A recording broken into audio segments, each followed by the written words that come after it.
আল্লাহর কাছে রক্ত পৌঁছে না, গোস্ত পৌঁছে না, আল্লাহর কাছে পৌঁছে তাকওয়া। আমরা ফ্রিজ কিনছি, গোস্তটা সব কিছু নিয়ে নিজের যা কিছু লাগে বাকি পরের বছরের জন্য রেখে আসবো। এই কয়েকদিন আগে গত বছরের কোরবানির গোস্ত দিয়ে দাওয়াত খাইছে। আল্লাহ বলেন, নবীজি আপনি শোনেন, আদম আলাইহিস সালামের 2 সন্তান যখন কোরবানি করেছিল, পরের আয়াতে আল্লাহ বলেন তাদের কোরবানি এক ভাইয়ের কবুল হয়েছিল, অপর ভাইয়ের কবুল হয় নাই। আমি হাবিলের কোরবানি কবুল করেছিলাম, আর আমি আল্লাহ আপনি হাবিবকে এই বরকত থেকে বঞ্চিত না করার জন্যে আমি আল্লাহ আপনি নবীর উপরে উত্তম কোরবানির ব্যবস্থা করে দিলাম। সুবহানাল্লাহ। কেমন উত্তম কোরবানির ব্যবস্থা করে দিলেন?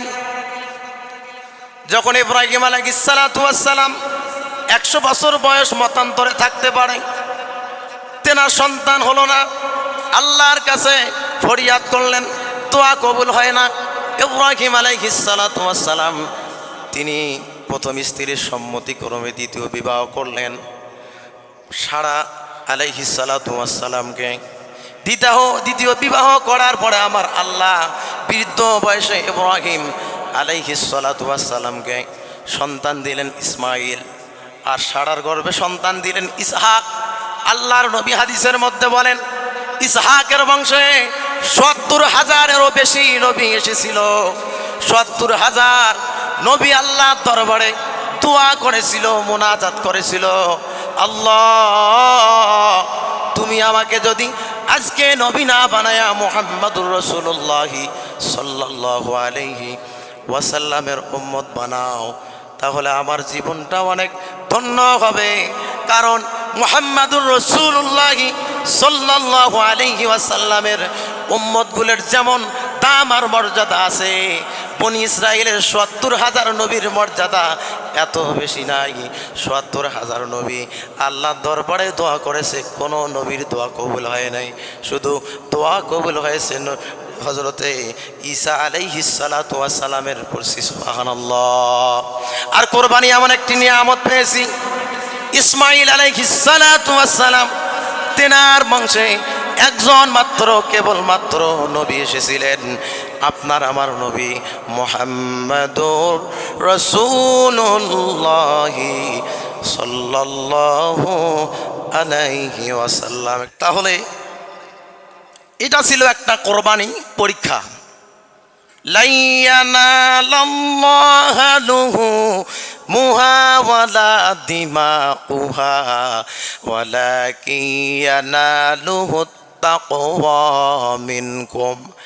আল্লাহ বলে, নবীজি আপনার উম্মতগুলো কোরবানি করবে, তাদের কোরবানিকৃত পশুর রক্ত আর গোস্ত আমি আল্লাহর কাছে পৌঁছিবে না, আমি আল্লাহর কাছে পৌঁছিবে তাকওয়া, পরহেজগারিতা।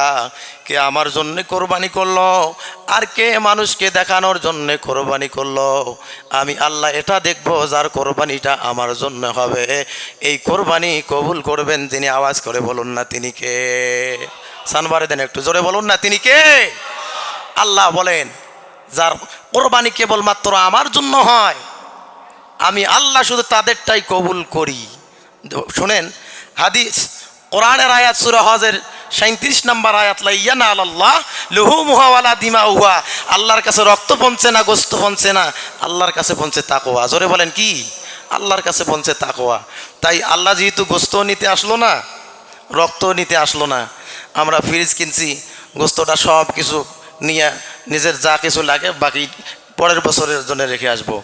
আমরা তো ইমাম বিভিন্ন জায়গায় দাওয়াত খেতে যাই, এই কয়েকদিন আগে গত বছরের কোরবানির গোস্ত দিয়ে দাওয়াত খাইছে। দাওয়াত খাওয়ার পরে বলতেছে, হুজুর দোয়াটা করবো যখন, তখন কইলাম যে গোস্তটা একটু কোরবানির মতো ঘেরার লাগতেছে।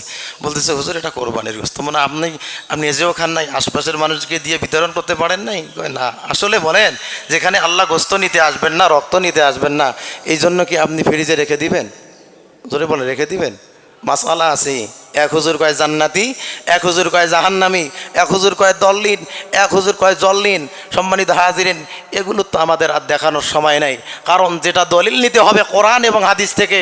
কোরআন যদি আমাকে একটা করতে বলে, সেটা হুজুর হোক, নিজের বাবা হোক, মন্ত্রী হোক, প্রধানমন্ত্রী হোক, তাকে গণনা করার কোনো সময়, জোরে বলেন, আছে নাকি? আল্লাহ পাক বলেন, কোরবানির গোস্ত কেমন ভাগ করা লাগবে?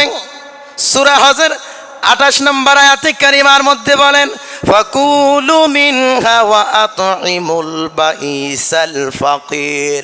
আল্লাহ বলেন, বান্দা কোরবানি করবা তো আমার জন্যে, আমি তোমার কোরবানির রক্ত আর মাংস নেওয়ার জন্য যাব না, কিন্তু আল্লাহ বলেন ফাকুলু, কোরবানি করবা, সেই কোরবানি করা পশুর গোস্ত তুমি ভক্ষণ করবা, খাবা।